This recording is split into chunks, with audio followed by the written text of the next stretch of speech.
This is Bharat FM. बजेगा Bharat झूमेगा Bharat.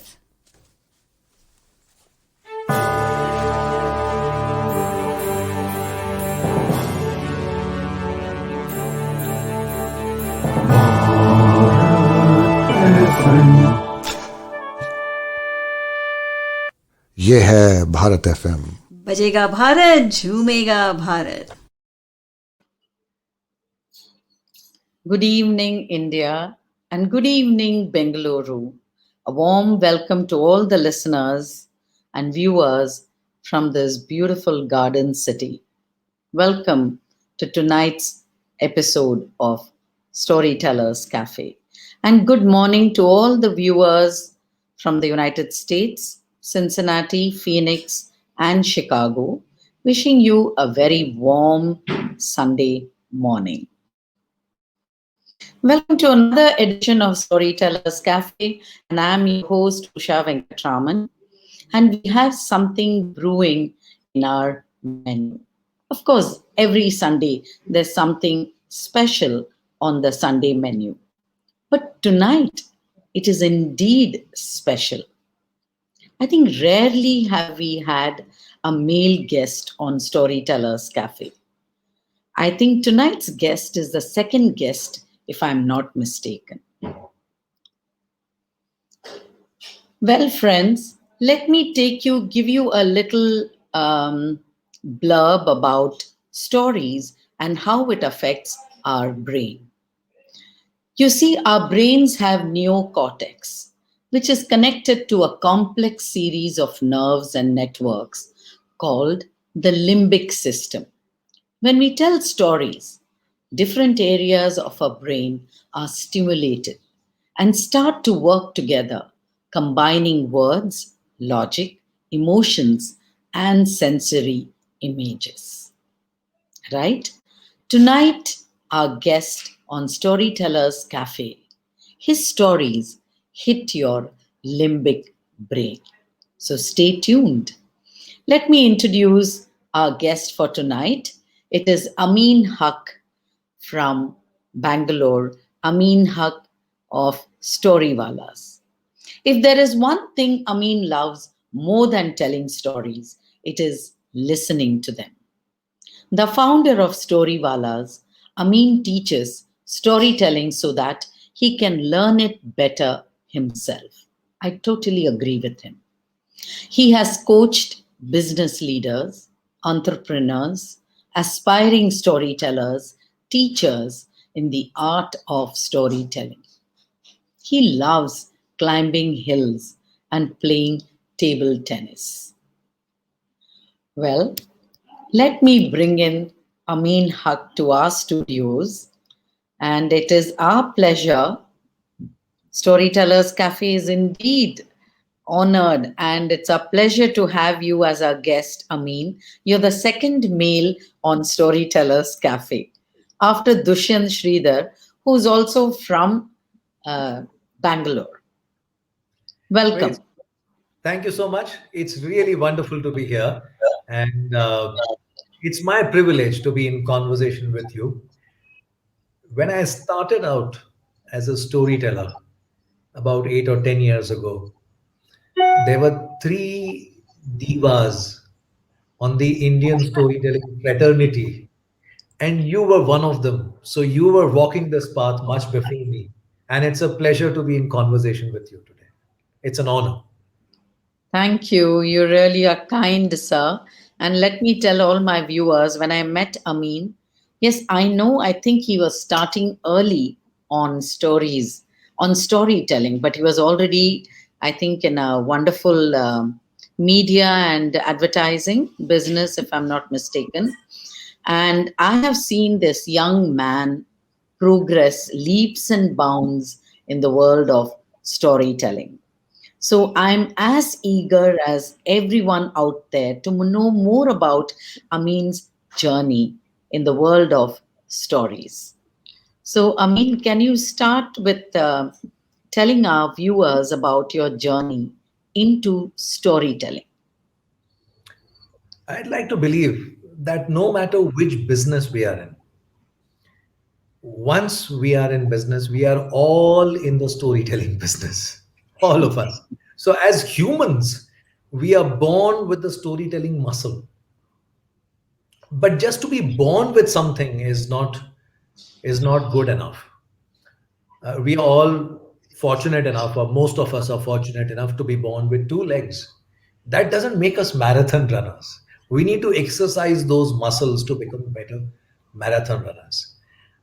So, in in that sense, I am no different from most other human beings. I was born a storyteller, just like other human beings are. I just got lucky that I got to exercise those muscles a lot more than others. And how that happened is an interesting story by itself. When I was a kid, I was very shy, reserved, not very outgoing, not very confident. I had a little bit of stammer as well. So I was that child who would be on the last bench.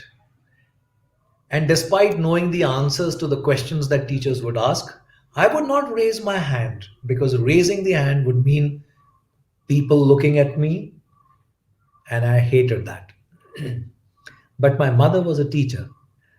And around the time when I was in class 6th or class 7th, she enrolled me into elocution competitions, debate competitions, poetry recitation, theater society, Boy Scouts, National Cadet Corps, and a little bit of speech therapy to help me overcome my reserved nature. I was completely out of my comfort zone, and I must be honest, I hated it. But when I look back now, I am very grateful to my mother because all of these things helped me a lot, especially theater. My first role in theater was to play a dead body on stage. I was in class 7th, and you can imagine that's a very difficult role to play. There were flies and mosquitoes buzzing around, and I couldn't even move. I got to a better place next year when I got a speaking part. I had one word to say in a 1 hour play.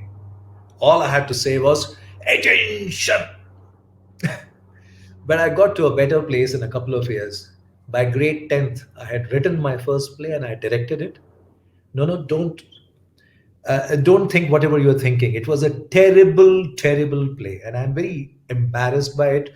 There are people who have still not recovered from the experience of watching that play yet. They are still deeply scarred by it. But my teachers, they gave me a lot of encouragement, and theater became a large part of my life. So I did a lot more theater in high school and in college that most kids get to do. I studied communications. Yeah, I studied that. I went to an institute called MICA, Budra Institute of Communications in Ahmedabad, and did a course in advertising and got placed in an ad agency called Ogilvy in Mumbai, the mecca of advertising in India. Now, advertising is one kind of storytelling. You tell stories of brands. And in the evenings, after my work got over, I would do theater, which is another kind of storytelling. So, you see, for many years, what I was doing was I was working with narratives. When I took a transfer and moved to Delhi, I I started shooting photographs, and photography is nothing but visual storytelling. And I did a course later in film studies, which is understanding narratives from another perspective. So, a lot of my work and my hobbies, they all have to do with stories in some form or other. And working with stories, I realize they're really powerful. They influence behavior. I realize that a lot of what we do and why we do it has got to do with the stories we believe in. But I also realize we don't leverage the power of stories as much as we do. And I wanted to go deeper. I wanted to explore that. That's how Storywalas was born. Storywalas was born out of this desire to work with teachers and help them become better storytellers. So that's my story. Wonderful. What an interesting journey. Absolutely, you're right. Advertising, copywriting is definitely storytelling, and then visual storytelling. Wonderful. So you're from MICA. Excellent. I met few other people who are from MICA today. So that's a wonderful thing. But what made you make this transition into storytelling? Or I don't know whether I should say that, into oral narrative, let's say. Yeah. Oh, that's an interesting one. So I was at a stage in career where I was wondering what next to do. I was in Bangalore. I had reached a senior position in advertising, and the next move was leading me towards Mumbai. It's a wonderful city. I have lived there earlier, but at the stage of life that I was in, I wanted to be in Bangalore, and I was wondering what to do next. In the evenings, I used to do theater, and I stumbled upon storytelling when I saw a performance storyteller uh, called Geeta, who runs Kathalaya. And I remember asking Geeta, Geeta, what do you do? And she said, I tell stories. I said, that's all. That's really nice. That's really cute. But what do you do for a living? And she said, I tell stories. I said, I don't believe you. You can't make money telling stories. And I remember her answer. She said, I make enough to sustain myself. And that's the moment I thought, well, if a lot of aspirants in any career are born like that. A lot of cricketers are born when they saw Sachin Tendulkar batting. A lot of musicians are born, or singers are born when they listen to a Kishore Kumar or a Muhammad Rafi singing. I saw Geeta tell a story and say, hey, that's interesting. I can also do that. And if she can sustain herself, I'm sure I can sustain myself. So call it uh, call it false bravado, or a foolish experiment. Uh, but I had no clue what I was getting into. And Geeta had been doing it for a long time. You'd been doing it for a long time. Jiva had been doing it for a long time. I had no clue. So I sat with some of my friends at a coffee shop in at the Leela Hotel in Bangalore, and we came up with a few names. Storywalas was one of them, and they encouraged me and said, "Do it, I mean, do it." And in one of those moments, we registered the name Storywalas, and then I went to office. So I took an office. I said, I'm not going to work from home. I'll take an office. And I booked a office on rent in Indranagar, and I went to office. And then when I sat down, I said, what do I do next? I've got an office, I've got a name, but what do I do next? And that's when my friend, she said, you don't sit in office. This is a different kind of work. You tell stories. So if people are not coming to you, you go to them. So we went to Spastic Society, which was a school close by, and asked them, do you think we can tell stories here? And I still remember the question that the principal asked me. She said, do you know anything about autism? And I said, I have no clue. She said, wonderful, come in. You know, it's not important that you know anything about, but do you know something about how to tell stories? I said, I'm not sure, but we'd love to give it a shot. So we started telling stories at Spastic. It's been 7 years, every Friday, 7 years. We've been telling stories there. Then there was the store which was just about opening up around that time. It was called Atta Galata, a new coffee shop, come bookstore, come performance venue. And I went there and met the owners. They started around the same time as Storywalas did. And I said, would you like me to come and tell stories here? And Lakshmi of Atta Galata, she said, it would be wonderful. So I started telling stories there. And that's how Storywala started. By just going out and telling stories and doing pro bono work. No money. Actually, we didn't see money for a long time. We didn't see money for 9 long months. 9 months. I mean, I didn't see money for about 15 to 20 years. It was pro bono. Never knew that one could have a profession out of storytelling. When I started way back in 1996, I thought it was just a hobby. Didn't even know there was a Geeta or a Jiva there until 2010. But I mean, I remember maybe I met you at Atta Galata and saw you telling stories. If you remember, once I'd come to Bangalore during Eid time, you're fasting, Ramzan, and I don't know whether it was Atta Galata. Can you tell us more about Storywalas? I know it's a group of storytellers, but what, and if I'm also not mistaken, you are also one of the founders of Bangalore Storytelling Association or Storytellers. Could you talk to us a little about these two? Sure. Uh, so, the Storywala's name, it's an interesting story. I sat with my friends at the Barista Cafe, which was at the Leela, and we were thinking of what names, when you think of an organization, you want to give it a name. And we thought of a lot of names under the story tree or the the story box, or a lot of names to do with stories, the story consulting company or story co, etc. But I do remember when I was a child, I had this memory of a theater group run by Shashi Kapoor, the actor's father-in-law, Jennifer Kendall's father. And they used to, back then in India, popularize Shakespeare by doing Shakespeare in small towns and villages of India. And they would do it in Hindi, not just in English. Yes. They would adapt the text. That theater company was called Shakespeare Walas. So one part of the story is that that name had struck a chord and that had stayed with me.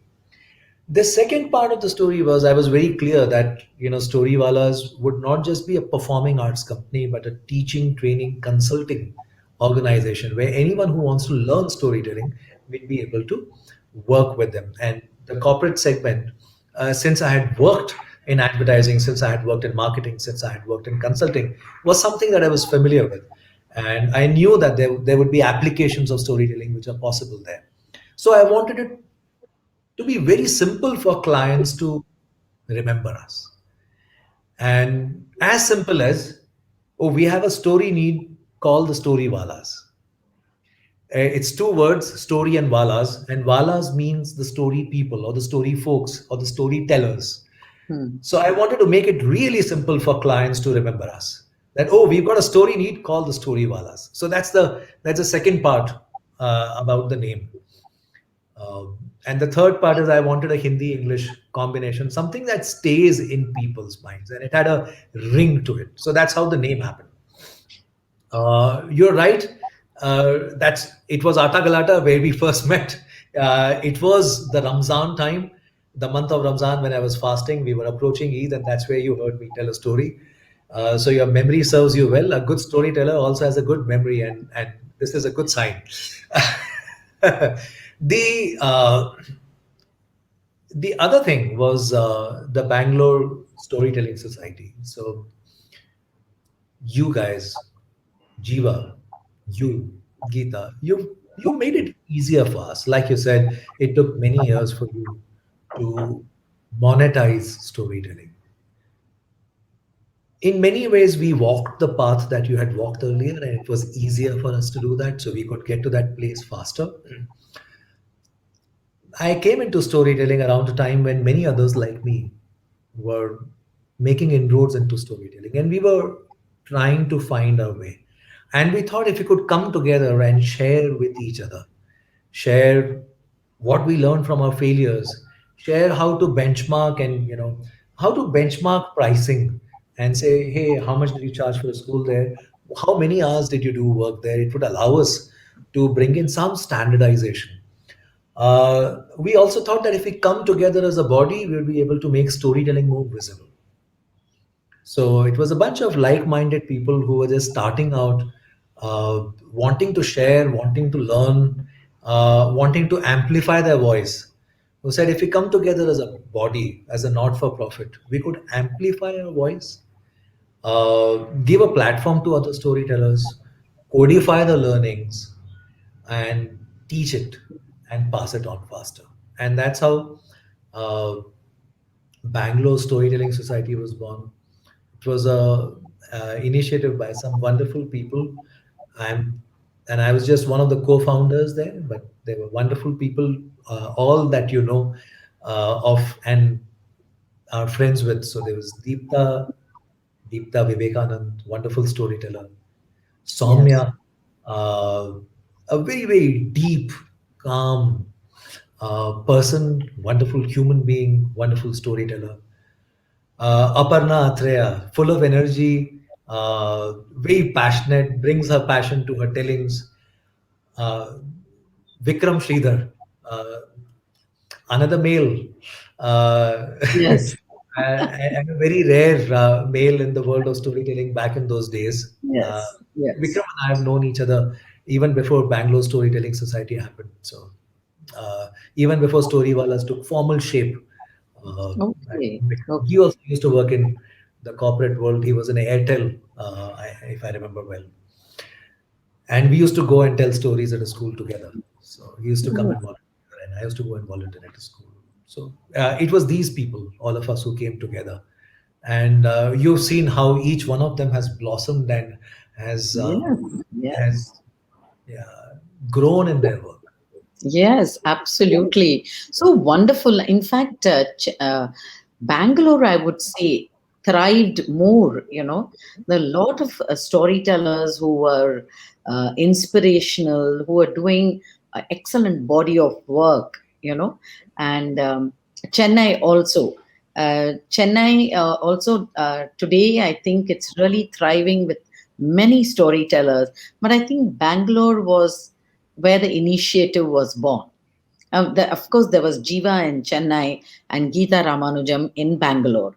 But this group of young storytellers coming in and taking it further, moving forward, I think was what all of you did. Wonderful, excellent, really inspirational. So, Amin, tell us. We would like to hear a story from you before we go on to more conversations. And do feel free to have coffee or tea or kombucha, whatever you are having. Everyone is turning into keto and into intermittent fasting and whatever, plant based food. So, go ahead. And I know that for all you listeners out there, Amin tells wonderful Dastan Goi. I've heard him personally. That was the first story at the first Chennai Storytelling Festival in Chennai. I still have a picture of you, Geeta, Kamini Ramachandran, and myself sitting and chatting. And I'm going to put that up on the FB post. So I remember that, and that's where I saw you mesmerizing everyone with your Dastan Goi. So So can you? I'll Yes. start with a poem. I'll start with the poem. You know, to be a storyteller, I think it's a crazy choice. It's not a, it's not an easy choice. It's not a rational decision that people make. It's not a practical or a pragmatic decision that people make. It's a decision made out of passion. And I also believe that pragmatic people don't make the world a better place. They make compromises. It's people who are passionate. It's people who are ziddi, who make the world a better place. Edison was a ziddi guy, and that's how we got the bulb. He didn't give up. Yes. Yeah. He said, "I'll do it." He was not afraid of performance appraisal, where an HR manager will come to him and say, "Hello, Mr. Edison, I'd like to talk to you about the bulb project that you've been working on." No, he had no fear. And it's people like these. Gandhi, ziddi guy, ziddi guy. That's how we got independence. Mother Teresa, ziddi person. Martin Luther King, ziddi person. So, in some way, this poem that I'm going to start with, it pays homage to all the storytellers and all the ziddi people. In some ways, the people who, like Gandhi said, first they'll call you mad, then they'll laugh at you, and then they will follow you. So I want to pay an homage to all the storytellers and all the madmen out there. So this poem is called "आओ थोड़ा पागल हो जाए," because only mad people make the world a better place. In Urdu, there is a word for this, junoon, but I'll work with the Hindi phrase, the Hindi word pagalpan. आओ थोड़ा पागल हो जाए, तेज हवाओं से लड़ जाएं, आओ थोड़ा पागल हो जाए, आओ पैसों को ललचाएं, कि पैसों के पीछे तो सब भागते हैं, पैसों को अपने पीछे भगाएं। आओ पैसों को ललचाएं, उससे उल्टी दिशा में जाएं, गर रास्ते में मिल जाए, गर रास्ते में मिल जाए तो उसको कर दे टाटा बाय। आओ थोड़ा पागल हो जाएं, तेज हवाओं से लड़ जाएं, कि आसमान के सारे तारे अपनी जेब में भर के लाए। सपने देखें तो ऊंचे सपने देखें, हैं? कि आसमान के सारे तारे अपनी जेब में भर के लाएं, तारों से कंचे खेलेंगे और ये चांद हमारा स्ट्राइकर होगा। ये बेमानी सा सपना नहीं, जिद पे अड़ जाएं, इसी सपने को सच करके दिखलाएं। आओ थोड़ा पागल हो जाएं, तेज हवाओं से लड़ जाएं। आओ मौत से दोस्ती कर लें, सबसे बड़ा डर मौत का डर, और जो डर गया समझो मर गया। आओ मौत से दोस्ती कर लें, उसको पार्टी में बुलवाएं, हफ्ते हफ्ते मिलके आए, हाय हेलो करके आए, और दिल से मौत का डर हटा के जिंदगी से मिलने जाए। आओ थोड़ा पागल हो जाए, तेज हवाओं से लड़ जाए। और अगली लाइन में एक चुटकुला भी है, एक जोक भी है। हिंदू मुस्लिम सिख ईसाई हैं ये सारे भाई भाई। यही था जोक। जोर से हंसिए, क्योंकि आजकल तो हमने इसे जोक बना के रखा है। तो हिंदू मुस्लिम सिख ईसाई हैं ये सारे भाई भाई, आओ इस चुटकुले को भी सच मान ले हम, थोड़ा पागल हो जाए हम, तेज हवाओं से लड़ जाए हम। आओ फिर से बच्चे बन जाएं, और ये मान ले कि अकेला ही सारी दुनिया को बदल सकता हूं मैं, क्योंकि जो मानता है वही बदलता है। आओ फिर से बच्चे बन जाएं, जिद पे अड़ जाएं, थोड़ा पागल हो जाएं।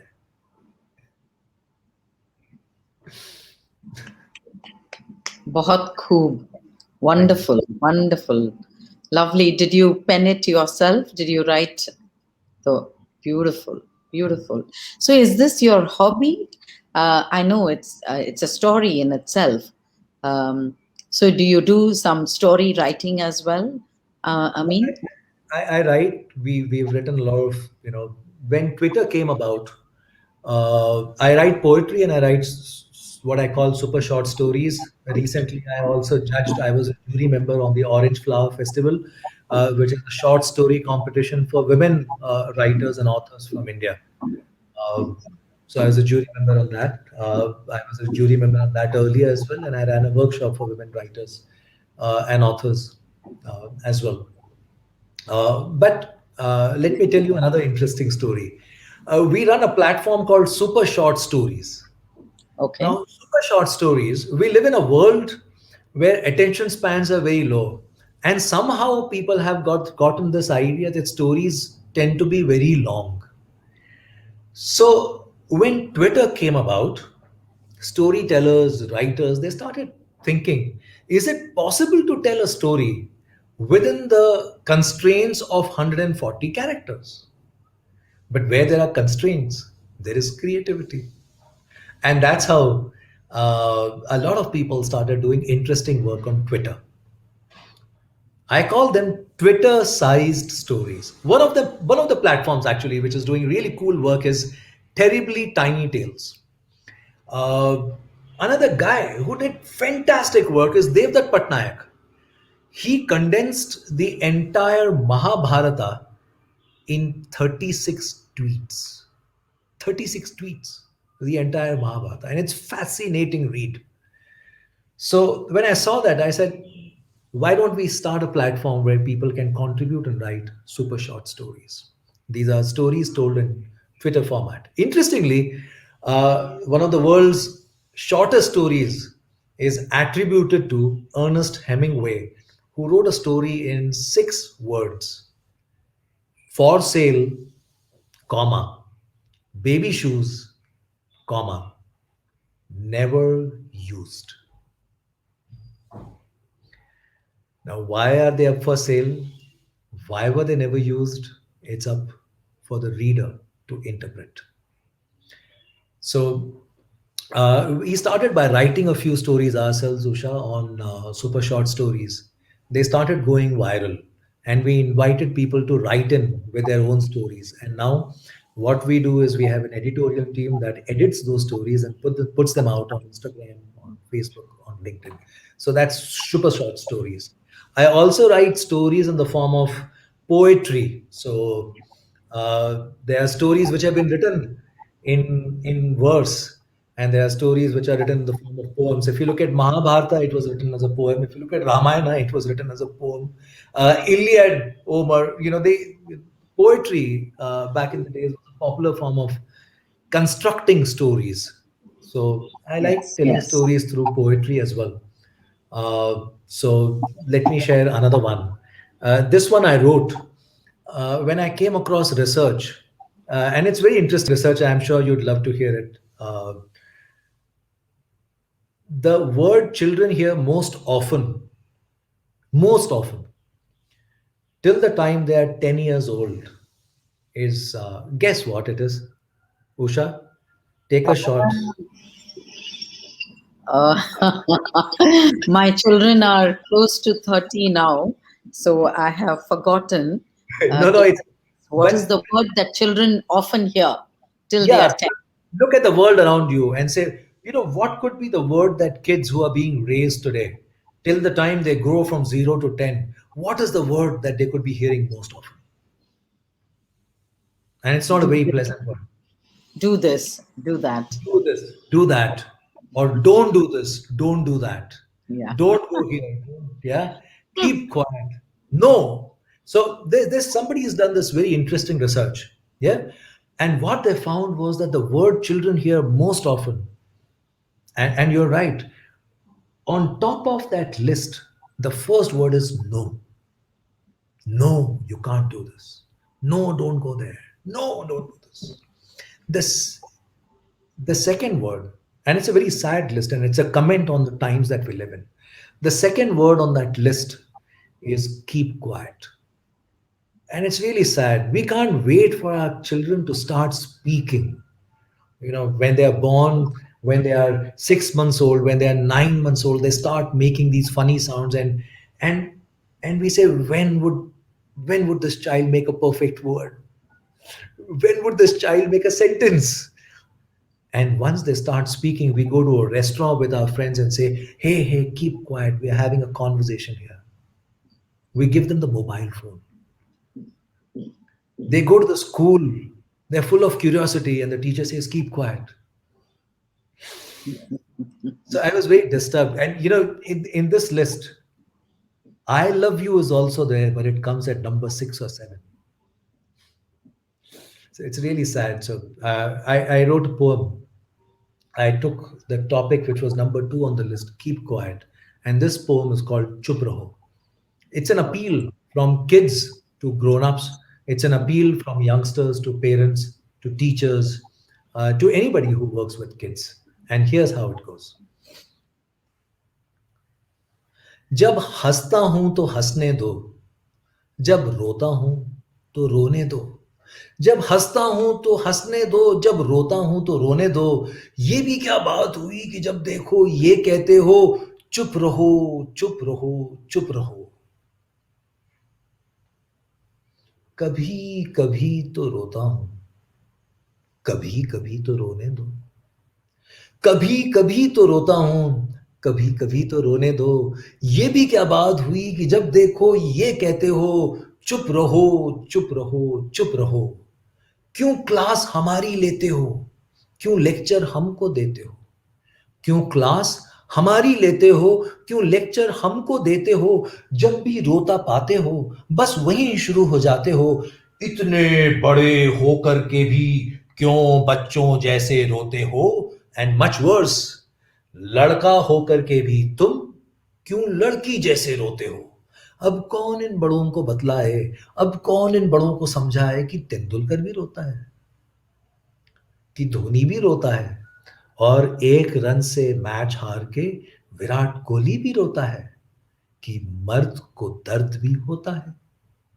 भाई आप कहेंगे ये तो देसी है, तो मैं आपसे ये कहता हूं कि रॉजर फेडरर भी रोता है, नडाल भी रोता है, एंडी मरे को देखो कितना रोता है, आमिर खान भी रोता है, शाहरुख खान भी रोता है। बड़े बड़े शहरों में ऐसा छोटा मोटा होता है। मैं तो छोटा बच्चा हूं, मैं तो छोटा बच्चा हूं, मुझे छोटा ही रहने दो। ये तो मेरा बचपन है, बचपन को बचपन ही रहने दो। ये भी क्या बात हुई कि जब देखो ये कहते हो, चुप रहो, चुप रहो, चुप रहो। So, so that was that. That was amazing. Beautiful, beautiful. I was just completely captivated. I mean, listening to this. I didn't know this facet of your many other achievements. Wonderful. I mean, there's so much to talk. I want to jump in and talk about two things. One is about the literature festival that you host. I think it's called the Neve Literature Festival in Bangalore. And also the work that Storywala does, that is corporate storytelling, how you train the corporates. And I'm sure our listeners would love to know a little more about it and one story from you. Sure. Um, so let me talk about the Neve Literature Festival first. Neve, as the name itself connotes, Neve means foundation. So this wonderful academy, a school called the Neve Academy. It's an IB school. It's a school uh, which aims to foster imagination and creativity in children. And they sat back and said, why is it that books are confined to libraries? Why is it that in children's imagination, poets are either dead people or old people?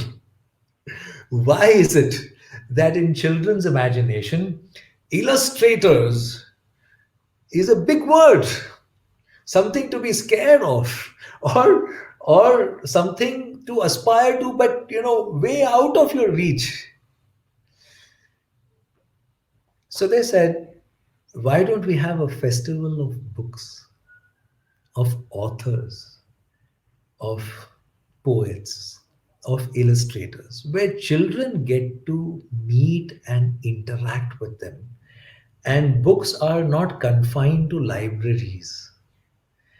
Uh, so I'm one of the co founders at the Neve Literature Festival. Kavita, who's the founder of Neve Academy. Sneha, who's a wonderful, wonderful storyteller, tells amazing stories in the audio visual medium, is the head of production at one of the most awarded ad film production houses in India. She's another co-founder, and Rasil Ahuja, who's a parent at the school and an author, and a wonderful author. So these are the co-founders, along with me, my partners in crime, uh, amazing minds who have conceptualized and who year after year bring this festival to life. The idea behind the festival is to help children meet poetry, meet imagination, meet authors, meet. I still remember, I'll share a small anecdote from the first edition of the festival, where Sudha Murthy, one of the most popular and one of the largest selling children's authors in India, she was doing the keynote. Last year, it was done by Devdutt. This year, the festival's gone virtual. But let me share an anecdote from the first one, where Sudha Murthy was the keynote speaker. She came and shared a story that has stayed with me. So we all know that Sudha Murthy is the wife of Mr. Narayan Murthy, co-founder of Infosys. And she says that when I got married to Murthy, and this is in her own words as she was describing it, she said, when I got married to Murthy, as it happens when you get married to someone, you get invited to a lot of places for lunches and for dinners. So his business colleagues, his clients, our first 3 4 months were a days because we were going from lunch to dinner to lunch to dinner. And one day we were invited by a client or a business associate who was very well to do.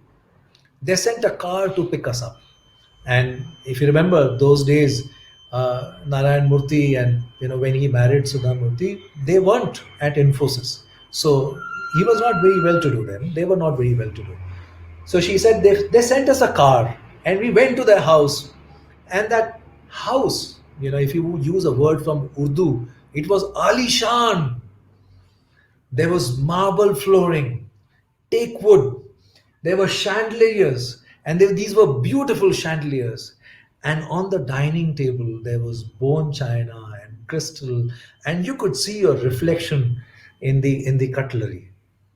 And she said, I remember coming back from that house. We saw the entire house. The hosts took us around the house. And she said, I remember coming back from that house. And on the way back, telling Murthy how poor these people were. They didn't have a single book in their house. So her message to parents was very important. And I'm happy to repeat that message. We want our children not to watch TV, but to read books. We want our children not to be glued to the screen, but read books. But children don't do what they hear us tell them to. They do what they see us do. So parents have to lead by example. Parents have to let go of the screen and the mobile phone. If parents are watching Big Boss on television and say, why aren't you reading? Children are not going to read. So Neve Book, the Neve Book Award today, it's not just a festival, but there's a book award that celebrates great writing for children in India. It was born out of this desire that, a lot of parents come and ask teachers, what can I say to my child? My child doesn't eat okra. My child doesn't eat green leafy vegetables. Miss, can you please tell my child to do so? And a lot of parents come and tell the teachers, Miss, my child doesn't study. Can you please tell my child to do so? And just think about this question for a minute. Who are you? Who are you asking to speak with your child? Who's the parent? Who does the child live with? Who does this? Have we outsourced even parenting to schools? That miss will say this, and your child will follow. So what will you do? So it is these kind of questions that resulted in the birth of Neve Literature Festival. So it's not just a festival for children; it's a festival about children's books. And parents are a very important part and a very important stakeholder in this festival. Yes, very well said. Walk the talk. You have to walk what you talk. And that is the best way to set an example. Wonderful, Amin. And can we come to what Storywalas are doing right now? You had a busy morning yourself. So you could tell us something about the busy morning that you had. I was running a workshop for Deloitte leaders. Deloitte is one of the big four consulting firms, and they are one of our clients. So I was teaching storytelling. And when I say teaching storytelling, it's a heavy word, teaching. I myself am a kindergarten student of storytelling. So I'm not a master or an expert at storytelling.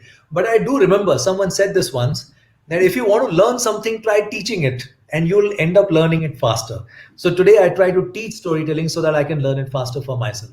So I was running a class on storytelling. A lot of my students are business leaders who want to learn storytelling to connect better, to inspire action. They deal with millennials and they find that PPTs don't work anymore. They want to lead with stories, but they want to learn that. They have studied engineering and they've studied MBA and they've studied finance and they're chartered accountants. But what they want to do is they want to learn storytelling now. It's one of the most powerful ways to lead people. And the best leaders have always been storytellers, whether they are political leaders or spiritual leaders, uh, business leaders. They've been great storytellers, but not everyone. So there's a great curiosity now in the corporate world to learn storytelling, and that's a large part of our work at Storywalas too. So that's what Wonderful. yeah, that's what I was doing there. Okay, so how many storytellers or how many members do you have under your umbrella? At Storywalas, the corporate side is led by myself and Rajesh and Tanya. That's three of us who lead the corporate engagements. In the colleges, apart from all of us, we also teach at colleges. But there's Navneeta. So she also teaches at colleges in addition to all of these. Lakshmi leads the engagement with the special kids. So she teaches at Spastic. And the teacher trainer and the one who leads our engagements with schools is Nupur. And both Nupur and Chetali are the performers or the oral storytellers who do just oral storytelling or teach teachers how to teach in the classroom using stories. And I've always believed that good teachers are storytellers. In fact, speaking of teaching, uh, if we close our eyes and think about our childhood, and if we were to think about our favorite subjects, I'm sure when you think of your favorite subjects, you'll also be reminded of your favorite teachers. Similarly, when you think about the subjects you didn't like, you'll be reminded of teachers you didn't like. It's the teachers who make subjects interesting. And I thought with storytelling, we could make teachers interesting. So that's what Mukul and Chaitani do. Wonderful. Excellent. You have a super business model of this whole thing. That's wonderful. That's also required, you see, to structure it, right? Yeah, I Uh, mean, I'm one of those storytellers who's not structured. It's like it's just a passion, and you want to tell stories. Not all stories, certain stories, but it's wonderful to see the way you have structured this model, and then which is working beautifully and executing it so wonderfully. And this is another way which nurtures and keeps alive our oral tradition. So that is really wonderful. I mean, wishing you all the best in this endeavor, and may you achieve success. And I've been very curious. I read somewhere, maybe in the social media, that you were doing workshop somewhere in South America. I don't know, because I've been to Brazil, and my dream is to go down the Amazon River and go into the deep, dark jungles, in Brazil. And can you just tell me a little bit about it? This is my own curiosity, and then please finish off with a story. sure. So a large part of our work has also got to do with the social sector. People in the social sector are doing a very important job. They're trying to change the world and make it a better place. But if you have to change the world, you have to begin by changing the story that the world believes in. Because of a lot of our actions come from our belief systems. And our belief systems come from the stories that we mind. So if you want to change the world, you have to not start with the actions that change this action. That won't work. I've been a student of communications and I learned that, we all want people to put on seat belts, but telling them to put on seat belts won't help. That's focusing on the action. We have to build the narrative first. And when you build the right narrative, the actions follow. For example, I'll give you a simple example. If I was walking past someone and if I touched them by mistake with my feet, what would I do? In the Indian system, we would bend down, touch their feet or touch their knees to a heart or a head. Now, why do we do that? Where does that action come from? In the Western world, we would say, sorry, buddy. But in India, we don't go back. We lean forward. We bend down and touch someone's feet and touch it back to our feet. Now, Yeah. that actions come from a belief system, and the belief system is that there is God who resides in everyone. And what did I just do? I touched a God with the lowest part of my body. So I don't say, "Hey, buddy, sorry." I don't do that with God. I lean forward and I touch the lowest part of the body of the other person so that these two gods are back in equilibrium. So all actions come from belief systems, and belief systems come from the stories we buy into. So if you have to change actions on the ground, we have to change the stories. And in social sector, people are trying to change the world, but they need the power of narrative on their side. So I teach at we work with Dasra, which is a huge, Yes. body that works with social sector organizations like Cry or Room to Read, and funds them as well. So Yes. we work with the leaders there, teach storytelling. We are doing some work with Omega Network. We work with Cry. We work with Encore, which is another uh, social sector cohort accelerator. But one of the institutes where I teach storytelling is Amani, and Amani is a institute where change makers learn how to be better change makers. So you don't just jump in and start an NGO, but you learn the tools of the trade. And one of the things that they learn is storytelling. And Amani has a campus in Kenya, and one in Bangalore, and one in Sao Paulo, Brazil. And I started teaching at Amani about 3 years ago. It's been a great journey. So I ran the first cohort and class in Bangalore. And when that went off, we took the program to Sao Paulo. And that's what I was doing at Brazil, Yes. teaching stories. I've always loved traveling, and I'm glad that my teaching work takes me to different places. And not just that I am able to teach storytelling and elevate the storytelling of people who are making the world a better place. That's great ROI for the work that I do. So that's how the trip to Brazil happened. Thank you. So you have answered my curiosity, which's been nibbling me, and then suddenly it came and said, "Hey, ask him about that. What was he doing in Brazil?" Thank you so much, Amin. And we would like you to end with a story. Sure. I'll end with two actually, and very short ones, but ones which are really close to my heart, and both of them are true stories. Okay. True. So I'm not going to dive into the world of mythology, which I often do. I love that world. And the world of folk tales and legends and myths, which I love and which I often do. But today I'm going to dive into a very different world. Uh, Go ahead. the world of true stories. And a lot of people often ask me, especially the corporate work that we do, what's the difference between public speaking and oratory and storytelling? And I say, storytelling goes deeper. Storytelling is not oratory. Oratory is when you speak, someone listens. Storytelling is a conversation. Storytelling is not presentation skills, it is not about PPTs. But more importantly, story is not just what you say, story is what you do. So, on that note, I'll share a story.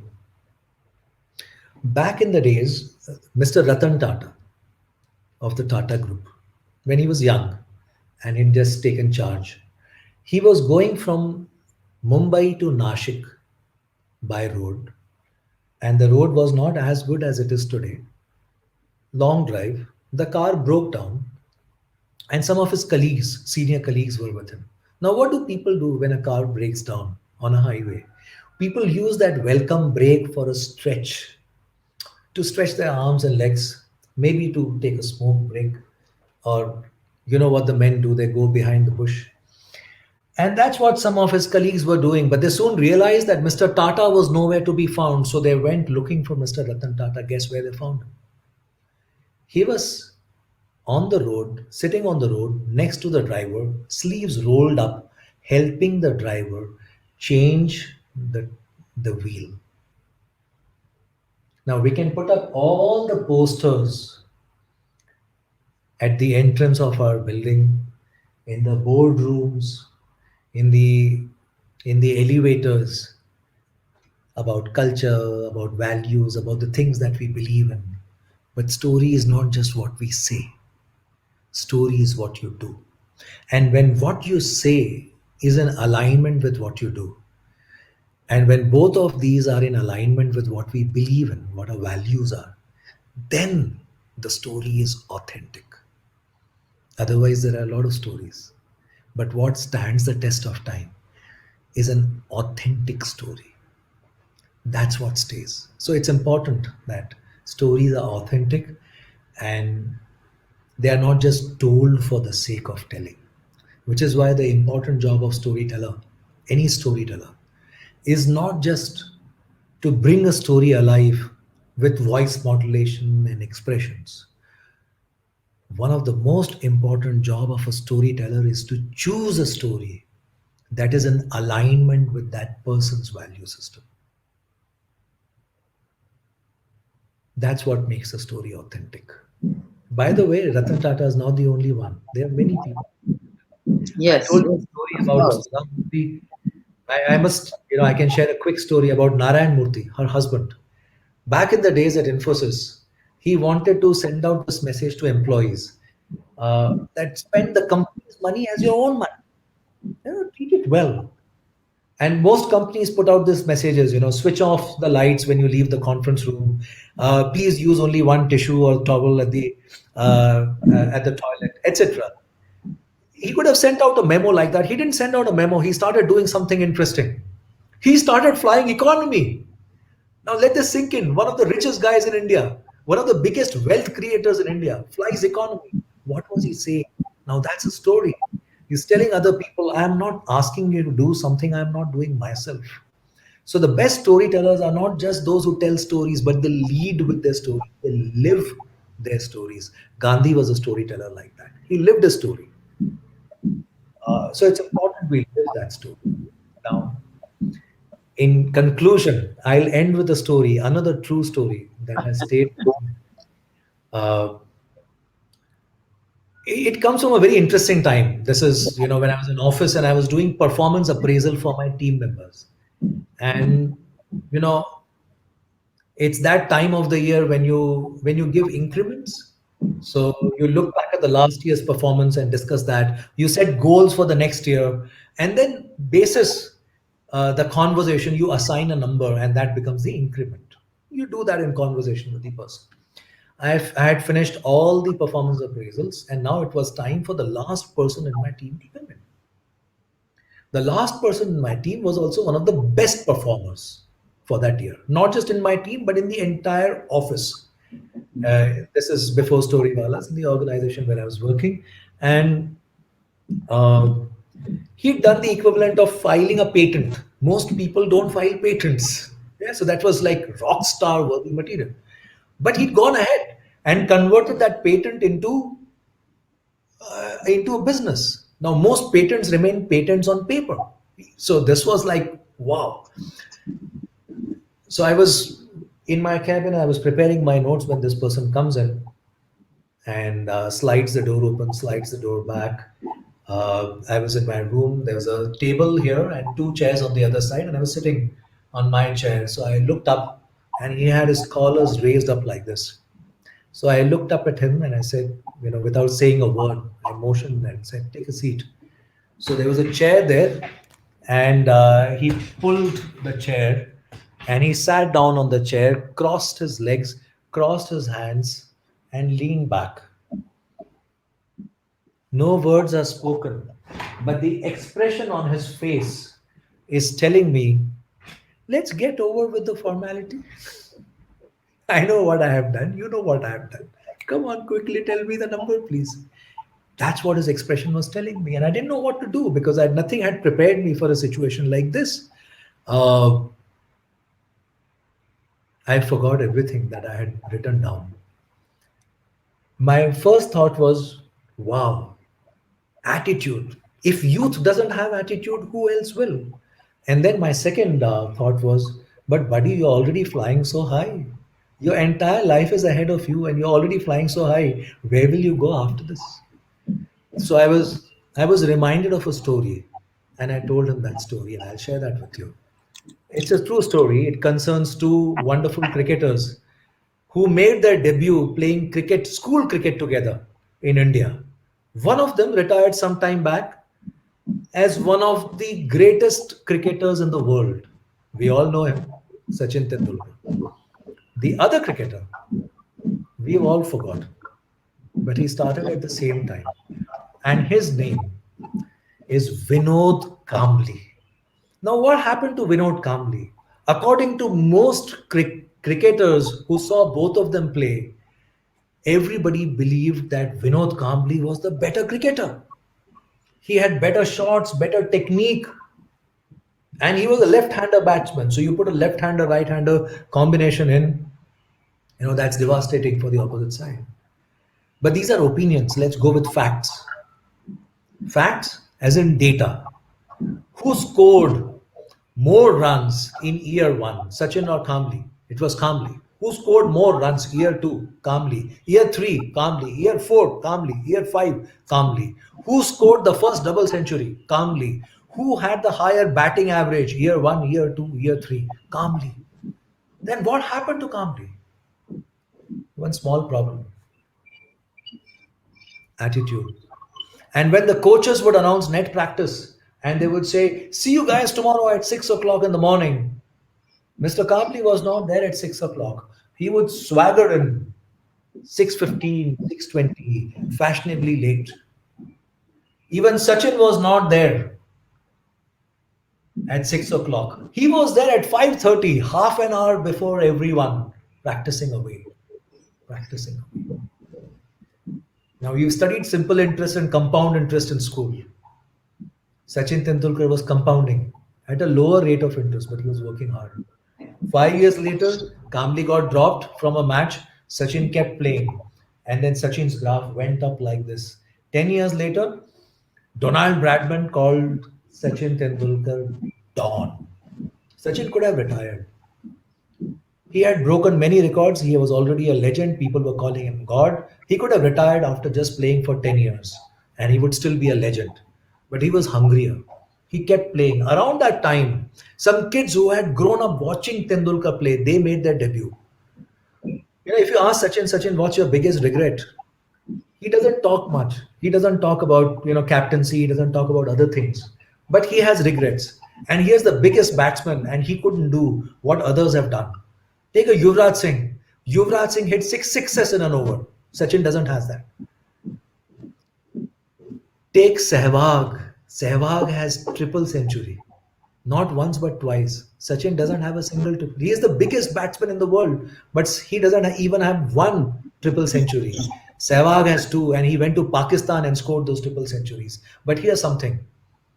Sachin started earlier than Yuvraj, Sehwag.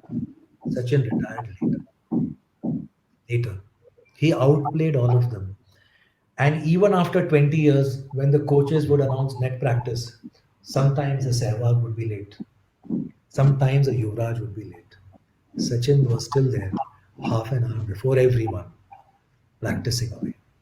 You see, whether you are a cricketer or a storyteller, talent is overrated.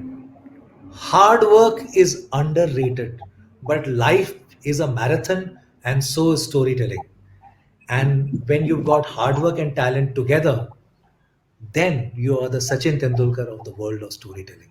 So no matter how talented you are, you keep putting in the hard work. In a music class, I heard someone say this, that the difference between a good singer and an exceptional singer is not voice quality. It is the riyaz that a singer puts in. So as a storyteller, you put in that riyaz and nobody can stop you from being a Sachin Tendulkar. Very well said. Thank you, Amin. It was wonderful. I don't think I need to say anything more with these wise words of wisdom for all the newbie storytellers and all the listeners, I think we shall end the session. Thank you so much. It was great having you as our guest tonight, and wonderful. Wish you a wonderful year ahead and more success to Storyvellas. And Thank thank you. you. Thank you, Usha. May the power of stories be always with you. Absolutely. Thank you so much. This is Bharat FM. बजेगा भारत झूमेगा भारत.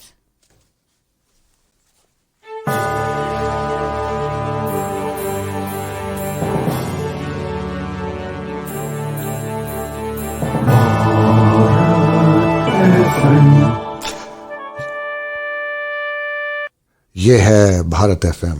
बजेगा भारत झूमेगा भारत.